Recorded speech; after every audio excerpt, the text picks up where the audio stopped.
capítulo de número 13. Eu quero ler apenas um verso.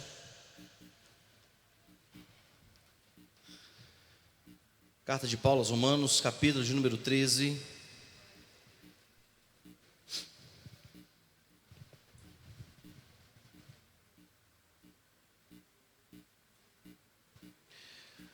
O verso de número 8 está escrito: a ninguém fiqueis devendo coisa alguma, exceto o amor, com que vos ameis uns aos outros, pois quem ama o próximo tem cumprido a lei. Senhor, nós te louvamos, porque Tu és um Deus poderoso, Senhor, Criador dos céus e da terra. É aquele que com grande amor enviou o Seu Filho amado para morrer por nós, pessoas tão miseráveis e merecedoras, ó Deus, da Tua graça e do Teu amor, e principalmente da Tua misericórdia. E pedimos a Ti, Senhor, que fales ao nosso coração, que todas as palavras sejam dirigidas e direcionadas pelo Teu Espírito Santo. Dá-nos uma mente, um coração abertos, ó Deus, para ouvirmos a Tua palavra. Seja, pois, a Tua bênção, em nome de Jesus. Amém. Meus amados, quando olhamos para a igreja, olhamos para a casa do nosso Deus, e eu não falo em questões individuais de ser igreja, mas membros de um corpo. Não é difícil, meus irmãos, encontrarmos razões, e principalmente quando falamos sobre unidade, da frequência ou os irmãos frequentarem a igreja cristã. As pessoas, elas vão à igreja por vários motivos, várias razões nos levam a estar aqui hoje.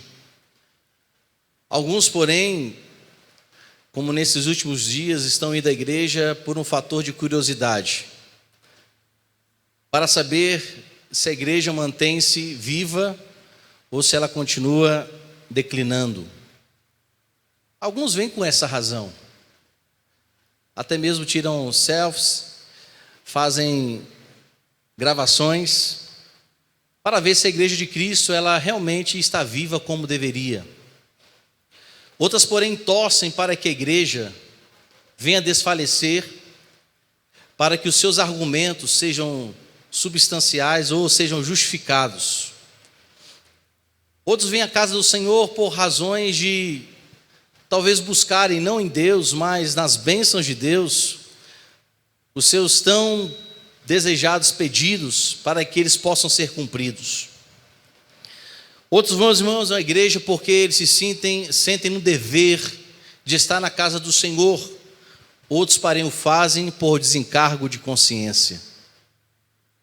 Mas há também aqueles que vão à igreja ou estão na igreja pela razão de que Cristo é o Senhor dela, pela razão de que eles querem que seus filhos sejam influenciados pelas Escrituras Sagradas, porque querem crescer, ter maturidade cristã, justamente para combater todas e quaisquer armadilhas de Satanás.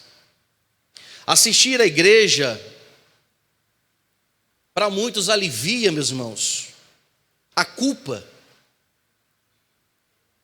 Alguns vêm com esse motivo, para aliviar a culpa de algum fato ou alguma ação que cometeu. Mas outros também vêm pelo simples fato de que é um religioso. Entendem que apenas a chegada na igreja e tendo todas as suas ações atribuídas à religião, o faz melhor ou até mesmo traz um alento ao seu coração. Mas nós não podemos de forma nenhuma esquecer o real motivo por que a igreja ela é instituída.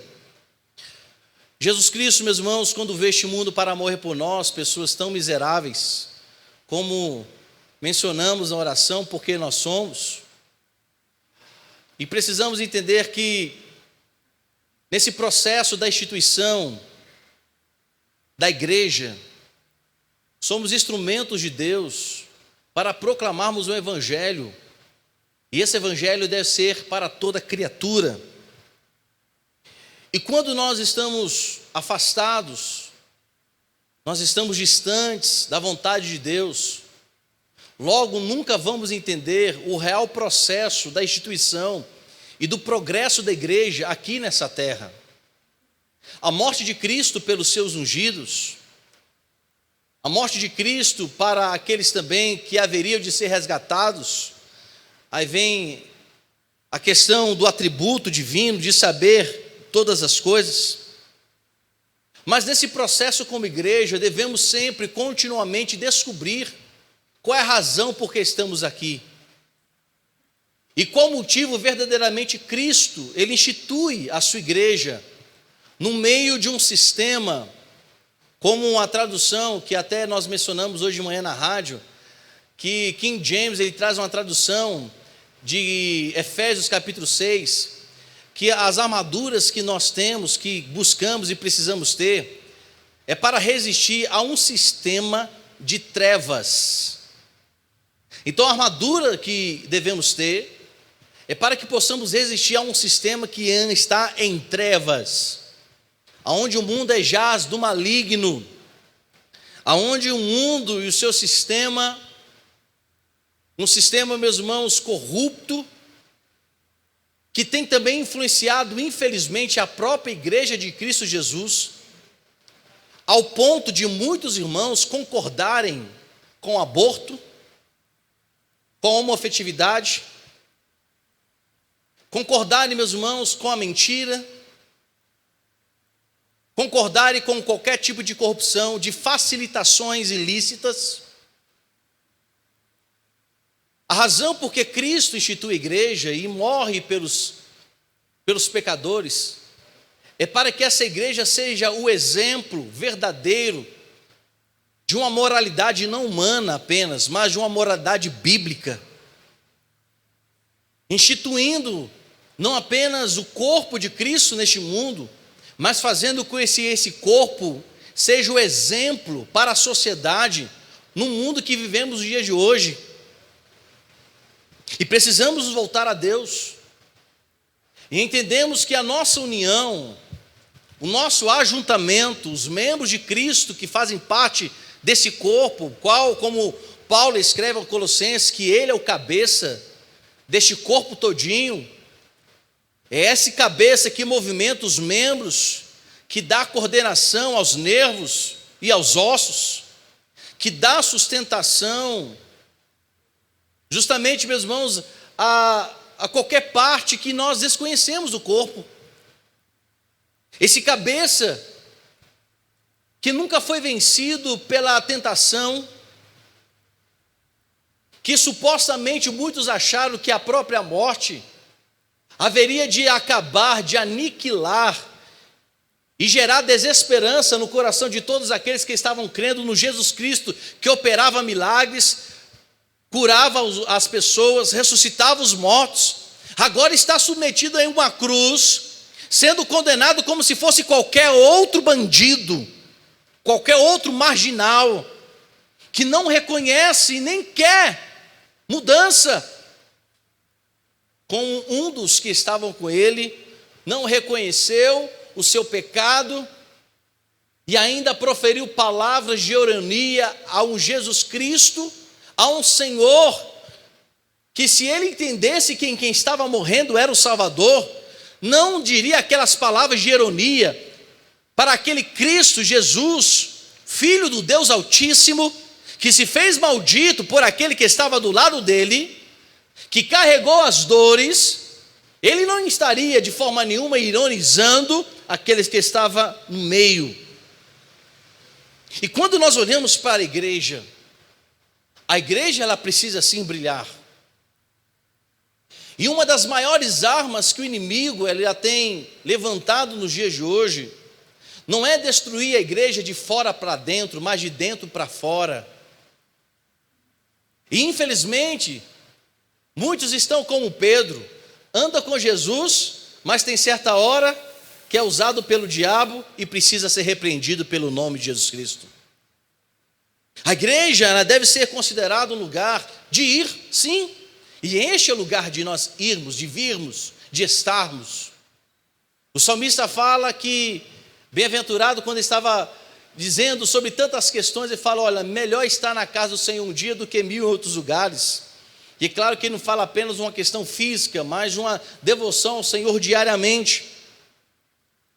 Agora, se nós entendemos o nosso papel como igreja, de sermos fortalecidos de dentro para fora, e não permitirmos que sejamos destruídos de dentro para fora, e se mantemos a comunhão, a unidade em Cristo Jesus, o qual é o nosso cabeça, e Ele, Jesus Cristo, com Deus, o Pai, o Espírito Santo, apesar que são 3 pessoas, mas na verdade é 3 em 1, concordam entre si, e nessa doutrina da unidade entre a Trindade, ela é muito clara. Nada fazem se não houver concordância, nada fazem em propósitos distintos, mas apenas um único propósito. E a igreja, ela deve ter o mesmo pensamento que a Trindade tem. 3 pessoas, mas com uma só finalidade. 3 pessoas, mas com um só propósito. E não é à toa que boa parte das cartas de Paulo, quando ele escreve, ele sempre menciona o Espírito como aquele que distribui, que dá, que unifica. O Espírito, através do Espírito, é Ele quem faz, é Ele quem promove, é Ele que é justamente o Consolador que Jesus Cristo prometeu em João capítulo 14. E esse Jesus é aquele que o Pai prometeu durante toda a história do Antigo Testamento, todos eles concordando. E a igreja de Cristo precisa se voltar nessa intimidade para entender essa importância. Agora imagine, meus irmãos, uma igreja verdadeiramente unida. Se Jesus Cristo, claro, Deus também, usou 12 homens para mudar toda uma sociedade, o que Ele não pode fazer com a maioria maior, com grande maioria de pessoas? Então nós temos como igreja de ter a expectativa e o desejo e a ação de sermos um só, num só Espírito, num só Senhor. Quando Paulo está expressando também aos Colossenses o que a igreja deve cultivar como unidade, como um só corpo, o que ele descreve concernente à comunhão cristã bíblica, porque existe sim uma comunhão cristã, mas muitos não têm a comunhão cristã baseados na palavra. Em Colossenses capítulo de número 3, ele atribui a essa igreja que ele fala, a qual Cristo é o cabeça, ele fala: olha, esses ungidos, escolhidos do Senhor, nós precisamos entender que devemos ser santos em Deus. Por isso que ele fala no versículo 13 que, olha, vestidos com compaixão, bondade, humildade, mansidão e paciência, que são justamente atributos que a igreja deve desenvolver como cristãos. E ele fala que não apenas isso, que essas pessoas devem suportar uns aos outros, perdoando as queixas que tem uns contra os outros. Nós estamos diante, meus irmãos, de um momento importante para a igreja, que é a ceia do Senhor. E quantas pessoas têm tomado a ceia de forma indigna? Olhemos para a seriedade. Se a palavra nos diz que nós não devemos dar oferta enquanto nós não estivermos bem com o irmão, ainda mais o que podemos dizer quanto à ceia do Senhor. Se a palavra, o Senhor diz: olha, se você quer dar oferta, vai, peça perdão. Muito mais agora participar. Quando nós participamos dos elementos, nós estamos dizendo que somos um corpo. Estamos dizendo que somos um só. E eu quero trazer a palavra aqui a nós como família também. Quantas famílias cristãs estão dissolvidas dentro do seu próprio lar? Estão divididas. E desculpe-me a expressão, ainda com cara de pau, ainda tem essa ação de tomar a ceia sabendo que está dentro do seu lar, dividido com seu esposo, marido ou filhos. Isso é muito sério, meus irmãos. Há muitas pessoas que estão doentes e muitas famílias que ainda estão doentes, porque não entenderam a importância do perdão mútuo e recíproco dentro do seu próprio lar.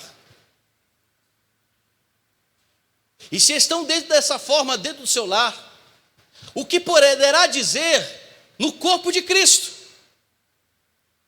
em que convive com pessoas de diferente pensamento, que podem discordar, que é natural a discórdia, no sentido de não aceitar alguma coisa ou outra, mas não da discórdia que separa de verdade o coração. Não é discordar do irmão ao ponto de ele ser afastado, mas às vezes discordar das ideias. Isso pode. E Paulo está dizendo que nós devemos investir com compaixão, com bondade, humildade. Precisamos ser mansos e pacientes. Ele fala que precisamos perdoar. No verso de número 14 de Colossenses 3, ele fala que o amor é quem liga todos em perfeita harmonia. É um amor, meus irmãos, que faz com que a gente suporte outras pessoas. E não apenas dar suporte, mas aguentar de fato o irmão. Quando nós, como famílias, amamos, a gente aguenta. Mas, irmãos, vão concordar comigo. Existem lugares em que nós somos suportados e não amados. Há momentos que a família não está existindo amor, está existindo apenas o suportar. E isso, quando se gera dentro da família e é trazido à igreja, isso pode tomar uma proporção, meus irmãos, gigantesca. E precisamos urgentemente corrigir isso. Porque se nós não conseguimos ter comunhão em casa, como é que poderemos dizer que temos comunhão com Deus? Se aquele que está visível, nós não conseguimos amar, como haveríamos de amar um Deus que nós não vemos, mas cremos que Ele existe? A igreja também é uma comunidade escatológica. Apesar que a instituição igreja, ela ser também de modo visível, e essa aqui que estamos vendo, mas Cristo também institui a igreja para entender o fator escatológico, principalmente das coisas que estamos vivendo hoje. A igreja, ela precisa ser nos últimos tempos o suporte para que outros, ao perceber que está existindo fatores de atrocidades, mortandades, de apostasia, a igreja era escatológica para proclamar essas verdades, que isso tudo está acontecendo porque Cristo está voltando. A igreja é instituída para uma peregrinação, não de uma convivência apenas humana, mas de um entendimento eterno, porque a igreja de Cristo, ela será arrebatada, então ela é escatológica. Ela não é apenas uma convivência diária nos dias de hoje, mas ela precisa apontar para a volta de Jesus Cristo. Uma igreja que não tem entendimento da volta de Jesus Cristo, pode ter certeza, é tudo menos igreja. Infelizmente, existem pastores que só pregam o fator humano, visível, físico. Não tenho nada contra a pessoa ter bens, não tenho nada contra a pessoa ter dinheiro. O problema é quando isso se torna o Deus da vida dela. Nada contra. Mas também a nossa esperança não pode estar nessas coisas. Não podem estar, meus irmãos, nas riquezas deste mundo, porque elas são perecíveis. As nossas riquezas estão guardadas, muito bem guardadas, nas regiões celestiais. Então a igreja, ela tem sim esse teor escatológico. Ela precisa entender que ao anunciar Jesus Cristo, se anuncia também não apenas a salvação, mas se anuncia também a sua volta. Não apenas pregar que Ele cura, opera milagre, mas é entender e fazer as pessoas entenderem que sem Jesus ninguém sobe, que sem Jesus ninguém ocupa o lugar no reino celestial, que sem Jesus ninguém vai para os céus, que sem Jesus ninguém vai contemplar a face do Deus Todo-Poderoso no grande momento da ressurreição dos mortos e do arrebatamento de toda a igreja. Aí se tem a necessidade de nós entendermos a importância de não apenas ser igreja, mas temos o senso de família chamada igreja. E não apenas isso. A igreja também, meus irmãos, ela precisa entender que a sua instituição e a unidade desse corpo é para proclamar as grandezas de Deus. E não apenas isso, mas para cantar e enaltecer os atributos do próprio Deus. A igreja não foi instituída para cantar aos homens. Apesar que o cântico é uma mensagem, mas não é especificamente para a honra ou glória aos homens. É enaltecer os atributos de Deus. É bem possível que muitas pessoas não saibam nem 4 atributos de Deus.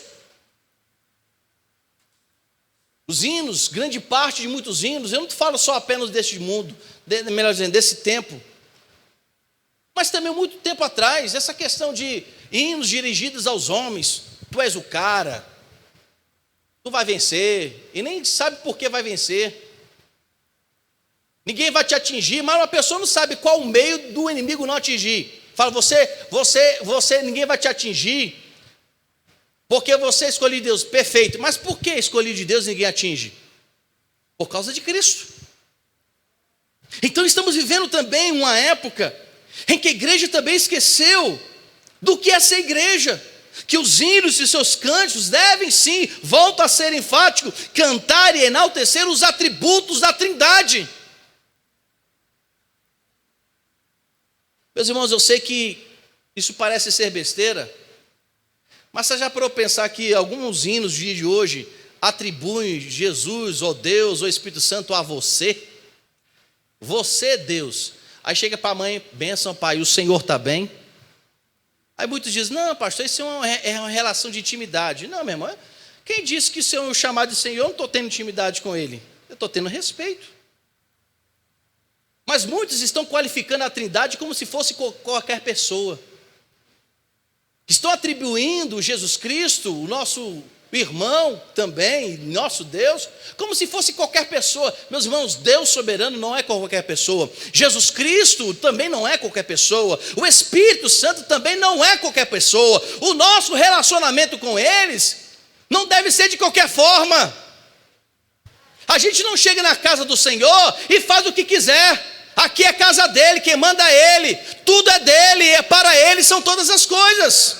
Então a gente não pode chegar também na casa do Senhor achando que até mesmo dentro da nossa própria casa, a nossa casa, quando nós falamos nossa casa, nós achamos que é nossa, mas não é. Apenas administramos aquilo que tudo que é dele e achamos que precisamos viver de qualquer maneira.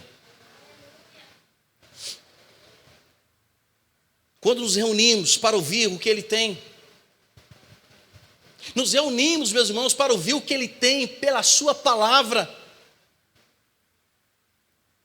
Eu sempre tive uma preocupação muito grande de que o púlpito da igreja não seja um lugar de desabafo, um lugar para mandar recadinho. Apesar que eu nunca gostei dessa palavra assim, Deus tem um recado para você. Não, Deus não tem recado não, Deus tem mensagem mesmo. Recadinho a pessoa ouve e esquece depois. Mensagem não, se guarda. Se é recadinho, que recadinho o quê, meu irmão? É mensagem mesmo, e toma. Estamos aqui para ouvir a palavra do Senhor. Meus irmãos, estamos tão longe às vezes de Deus, que até as nossas orações, ultimamente, têm sido para dizer para o irmão, Deus, tu sabe, Senhor, mas tem fulano, desse jeito, e o Senhor sabe que está com dívida comigo, Senhor, eu toco no coração dele, irmão, está do lado. A casa do Senhor é para ouvirmos sermões de forma pública das Escrituras Sagradas. E ela deve ser reverenciada e proferida pelo Senhor como instrumento de graça e nutrição para as nossas vidas espirituais. É por isso que nós entendemos que esse papel da igreja é fundamental. Eu sei que é muito difícil quem está cultuando ao Senhor dentro de casa cultuar o Senhor online. Eu sei que é difícil, que de vez em quando eu assisto e participo dos cultos aqui na igreja de forma online, é um filho que chama, é a barriga que ronca, não é assim? É o telefone que chama, é o WhatsApp que está chamando, não é assim, meus irmãos? Sempre tem alguma coisa para desviar-nos a atenção, mas o momento em que estamos para cultuar o Senhor, precisa ser estritamente para Ele. E diante da maturidade cristã, que a igreja deve ser madura, a igreja não pode ser menina, a igreja não pode ser de forma nenhuma uma reunião qualquer, um momento qualquer.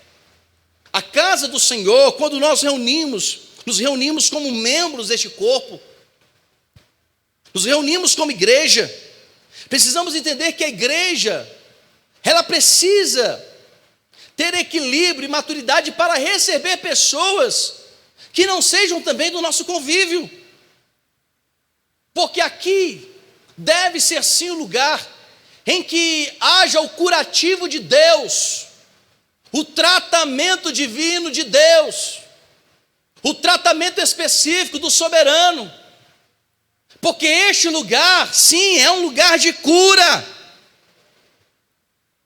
é um lugar de companheirismo, é um lugar onde a amizade deve ser sincera,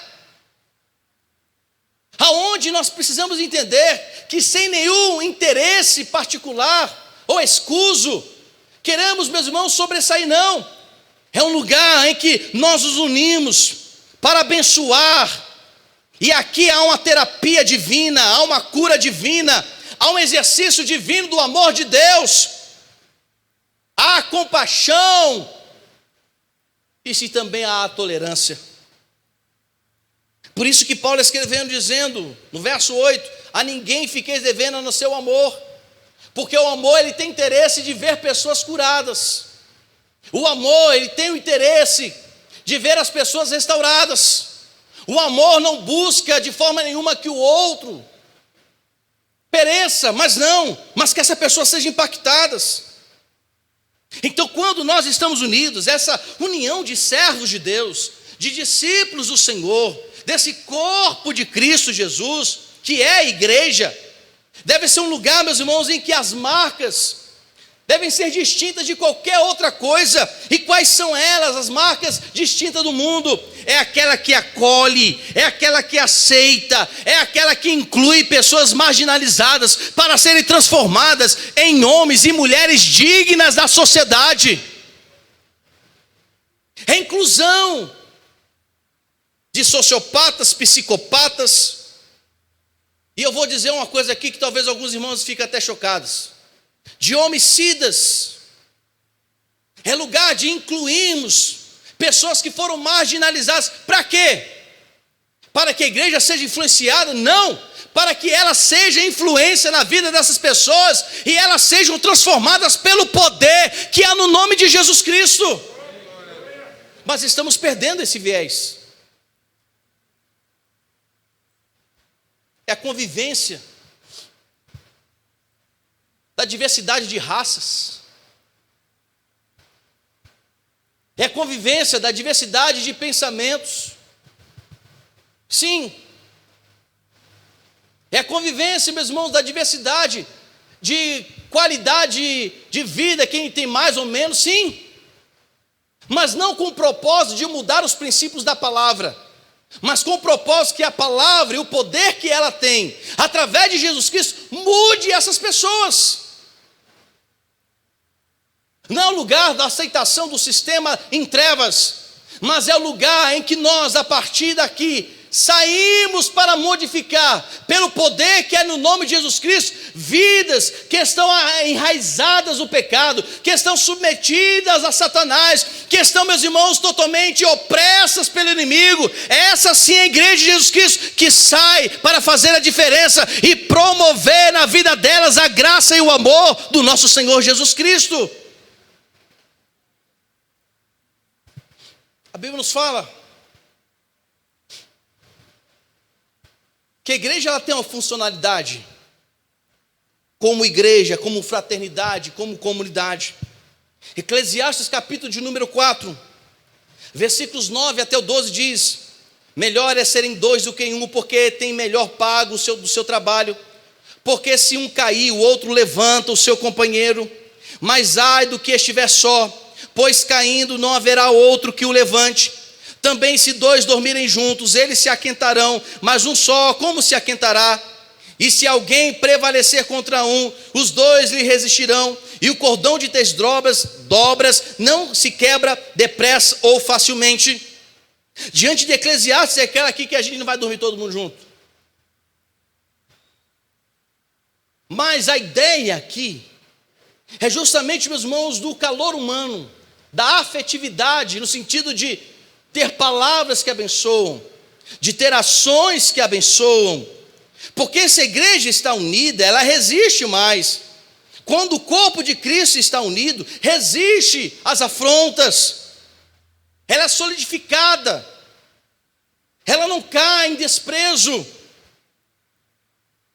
Gálatas 6:2 fala que essa funcionalidade da igreja também tem como o objetivo de levar as cargas uns dos outros. E assim cumprimos a lei, como também Paulo escrevendo aqui a Romanos fala no final do versículo 8 que nós lemos.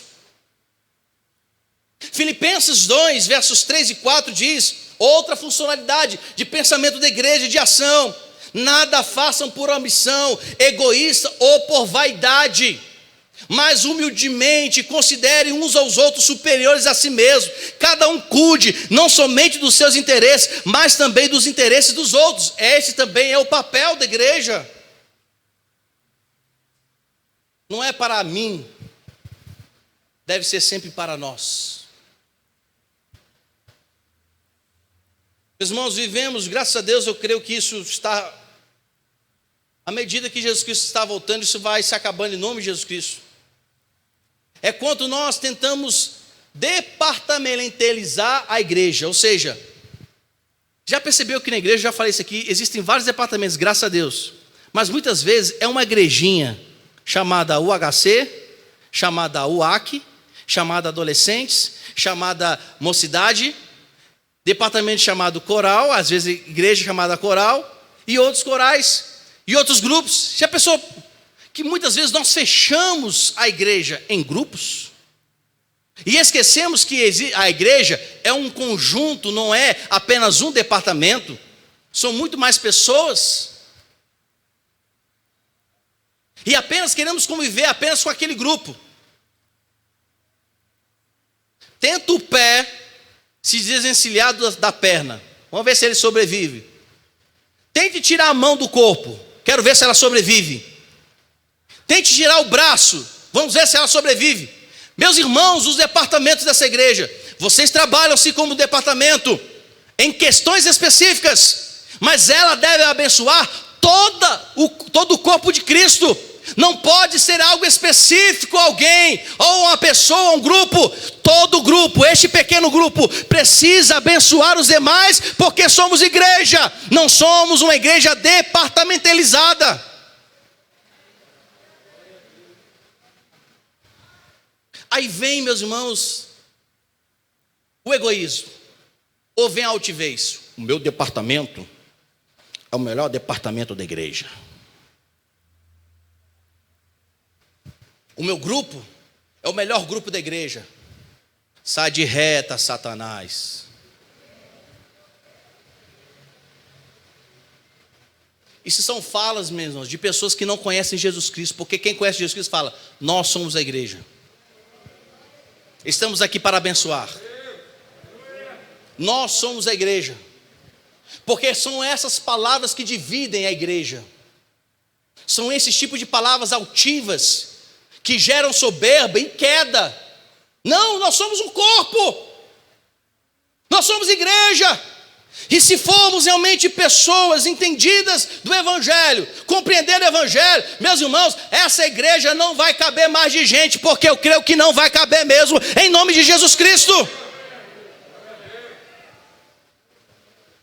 Quando essa pandemia acabar, uma reclamação que eu vou gostar muito de ouvir é: pastor, não cabe mais ninguém na igreja. Você pode dizer amém? Amém. Essa vai ser uma das melhores reclamações que vamos receber. Pastor, não está cabendo na gente não. Eu sei que é ruim ficar em pé, mas pensa numa boa reclamação que a gente vai ouvir quando fala assim: meu pastor, tem muita gente de pé. Essa reclamação eu vou dar uns glória a Deus e aleluia, a pessoa não vai nem entender, mas vou dar uns glória a Deus e aleluia. Sabe por quê? Porque Cristo quer sim unir o seu corpo, e quanto mais gente, melhor.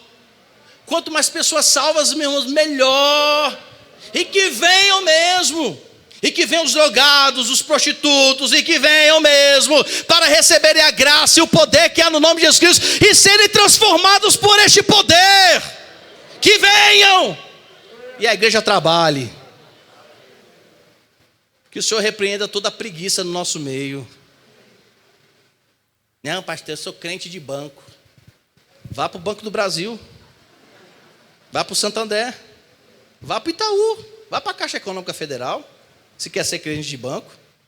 Antigamente ser bancário era uma profissão de elite, né? Quer ser bancário? Vai, abre uma conta. Abra uma agência para o irmão. Mas a igreja do Senhor Jesus Cristo, meus irmãos, não tem esse negócio de sou crente de banco, não. Porque o Espírito Santo já distribuiu entre vocês os dons, já deu capacidade, habilidade, talentos para serem desenvolvidos. Então não existe esse negócio de crente de banco. Quem não prega, ora. Quem não ora, prega. E deveria orar também.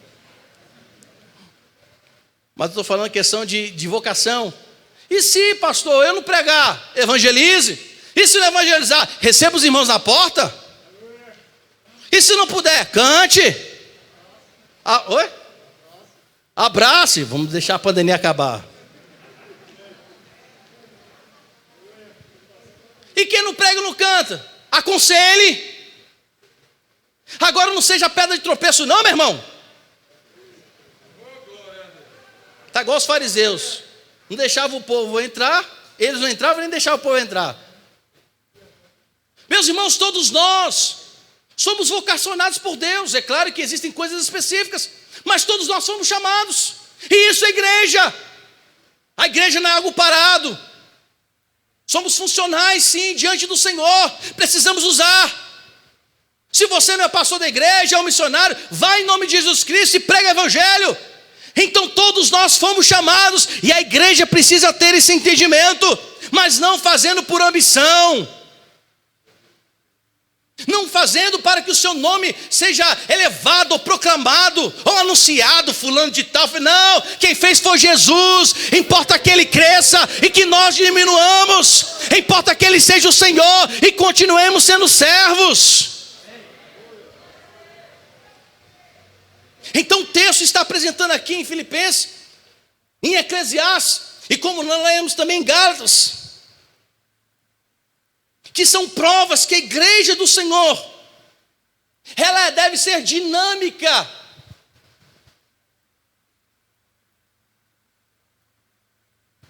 Quando nós olhamos, meus irmãos, para a história da igreja, as experiências da igreja durante esse tanto tempo que temos passado, é possível que nós não tenhamos muitas vezes correspondido ao que a Bíblia nos ensina. É fato. A nossa igreja tem 100 anos e tem muita coisa para ser feita. Tem igrejas que têm 10 anos, fazem muito mais do que nós, mas também existem coisas na nossa igreja, graças ao Senhor, que são muito mais em âmbito maduros que muitas outras, mas nós não podemos deixar de crescer. Porque minha época, pastor, aí vem um saudosismo. Meu irmão, eu não sou saudosista não, eu gosto de lembrar o que Deus fez, porque o que Deus fez com os homens do passado e as mulheres do passado, não é apenas para que lembremos, mas que possamos pegar como exemplo e avançar. Se temos que ter saudosismo, não é para ficar lembrando apenas, é para buscarmos os exemplos e fazer. Tem gente que só fica na saudade. Vamos ficar assim na saudade, porque quem tem saudade é porque ama. Mas isso não é desculpa, nem justificativa para ficarmos parados. Porque no tempo foi assim, não, façamos. Devemos continuar a obra que João Ximenes fez. Devemos continuar a obra que o pastor Raul fez. Devemos continuar a obra que o pastor Alexandre Ximenes fez. Devemos continuar a obra que o pastor Acácio fez. E devemos continuar a obra que o pastor Samuel nos ensinou. Porque a igreja não para. Enquanto Jesus Cristo não buscar a sua igreja, a igreja avança, ela progride. A igreja, meus irmãos, ela está em contínua caminhada, até o dia que Jesus voltar. Aí a gente para. Na terra, a nossa missão, mas continuando no céu dizendo: santo, santo, santo é o Senhor dos exércitos. Enfim, meus amados, à primeira vista do texto que nós lemos, em Romanos 13:8, parece que o texto aqui que nós lemos misturou as coisas. E uma pergunta que eu faço, afinal, qual é a relação entre dívida financeira e ajuda mútua? Paulo, entretanto, ele é enfático quando escreve: a ninguém devais coisa alguma a não ser o amor recíproco. A história de toda a civilização, meus irmãos, ela mostra que quando a igreja, quando a família, aqueles que são chamados de comunidades, não praticam ajuda mútua, eles se autodestroem. É autodestrutivo. A igreja, quando não caminha junto, ela está a passos largos para uma destruição pessoal. A igreja, ela permanece, mas uma destruição pessoal, ela fica.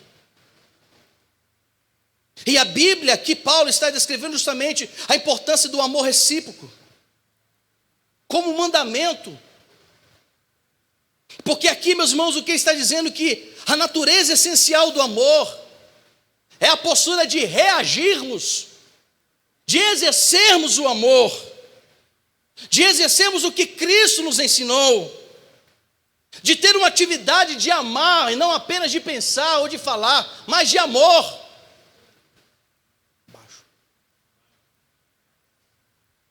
É o cumprimento justamente de quem obedece a palavra, ele ama, ele pratica e exercita, então ele está praticando o verdadeiro mandamento.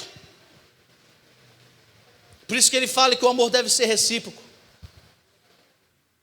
Porque o amor recíproco, meus irmãos, garante-nos estabilidades. O amor, quando ele é recíproco, ele arrebata dos nossos corações todo o egocentrismo, toda a razão pessoal, mas faz com que a igreja cresça também, que a igreja, meus irmãos, a cada instante ela possa progredir. O amor recíproco dentro do lar faz com que este lar também cresça. E eu quero dar uma palavra pastoral aqui às famílias: se vocês não têm exercido o amor, vocês vão se destruir. Se a família não exercer o amor, ela vai se autodestruir. Porque o egoísmo dissolve a família. O egoísmo divide, quando estão divididas, elas morrem. A probabilidade de elas pararem no meio do caminho é muito maior. Então, igreja do Senhor Jesus Cristo, sejamos unidos. Está na hora de pararmos, meus irmãos, de nos levantarmos. E queremos que a igreja seja destruída. Não, nos levantemos para proclamar esse evangelho que reconstrói vidas e nos faz um só em Cristo Jesus. Foi por isso que Cristo morreu, repartiu pão até com traidor, repartiu com 12 discípulos, que nenhum deles carregou a cruz de Cristo, mas teve um estranho, teve que ajudá-lo. Meus amados, a morte de Jesus Cristo, além de levar sobre si as nossas enfermidades e iniquidades, também ela mostra para cada um de nós a importância de sermos uma igreja unidas em Cristo Jesus. Eu gostaria que você desse uma olhada para o irmão do teu lado aí. E eu vou fazer uma pergunta bem simples: você sabe o nome dessa pessoa?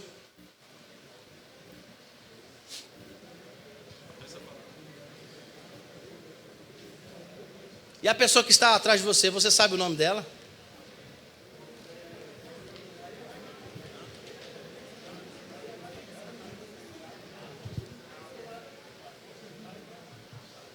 Eu quero perguntar uma coisa. Você tem orado por essa pessoa?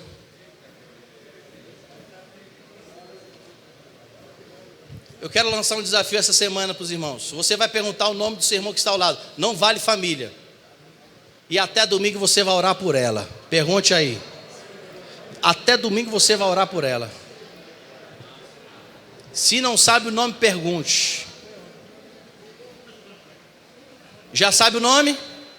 Gravou? Você tem um dever de orar por essa pessoa até o final dessa semana. E eu creio em nome de Jesus Cristo, que Deus, pelo seu poder, haverá de restaurar toda a sua igreja. Não vai ficar ninguém de fora. Mesmo aqueles que estão longe dessa casa, mesmo aqueles, meus irmãos, que estão abatidos espiritualmente, fracos espiritualmente, em nome de Jesus Cristo sejam restaurados, porque essa igreja se levantará e será um referencial de graça e bênção sobre essa sociedade. Em nome de Jesus Cristo, meus irmãos, eu creio que o Senhor há de nos levantar para sermos uma grande referência como família do Senhor aqui em Campina Grande. E todo mal vai ter que sair, porque um grande exército do Senhor se levanta nesse dia para proclamar aquele que é, que era e que há de vir. Você pode dar uma glória a Deus. Levante as suas mãos em nome de Jesus Cristo. Receba a autoridade que há no nome de Jesus. Em nome de Jesus Cristo, seja curado na alma. Em nome de Jesus Cristo, receba o vigor espiritual. Em nome de Jesus Cristo, receba a autoridade que há no nome dEle, para que você seja uma referência de vida, de igreja para essa comunidade. Em nome de Jesus Cristo, ó meu irmão, receba da parte do Senhor a graça, o poder que excede a todas as coisas. Em nome de Jesus, ó Pai, nesta manhã nós, ó Pai, como igreja nos levantamos. Aleluia, aleluia, aleluia. Oh, xalabaçunequelabachei, rixopacantelaçai. Oh Senhor, nós te louvamos, oh Deus. Oh, xecalabaxanahadaquei. Nós te agradecemos neste dia, porque o Senhor é Deus e somente Tu tens as palavras de vida eterna, Senhor. Esta igreja é Tua, meu Pai. Os Teus filhos lhe pertencem. E, ó Pai, rogamos por aqueles que estão fora. Rogamos o Senhor por aqueles que estão fracos.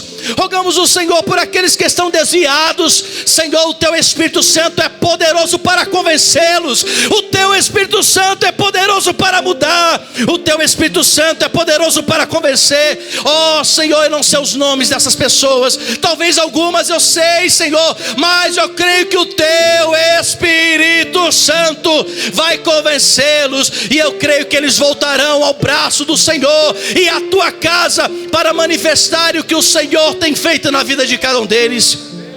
Senhor, eu repreendo toda a síndrome do pânico. Eu repreendo em nome de Jesus Cristo, Senhor, todas as famílias que têm passado momentos difíceis por causa da Covid. Senhor, tira, Senhor, todo o pânico, mas continue colocando a prudência. Oh Senhor, abençoamos em nome de Jesus Cristo as famílias aqui representadas. Sejam abençoados em nome de Jesus Cristo. Os pais sejam abençoados em nome de Jesus. Os maridos sejam abençoados em nome de Jesus. Os filhos sejam abençoados em nome de Jesus. E que haja graça, haja poder, haja unção, haja manifestação dessa graça divina sobre cada um de nós. Senhor, continue sendo cabeça de cada um de nós. E que possamos realmente, ó Pai, trabalhar. Que a única dívida que devemos manter é o amor mútuo. O amor como irmãos, como igreja, e ajudar, e levantar, e abençoar, para que em tudo o Teu nome seja glorificado. É no nome santo de Jesus que eu oro. Amém e amém. Meus irmãos, este é um momento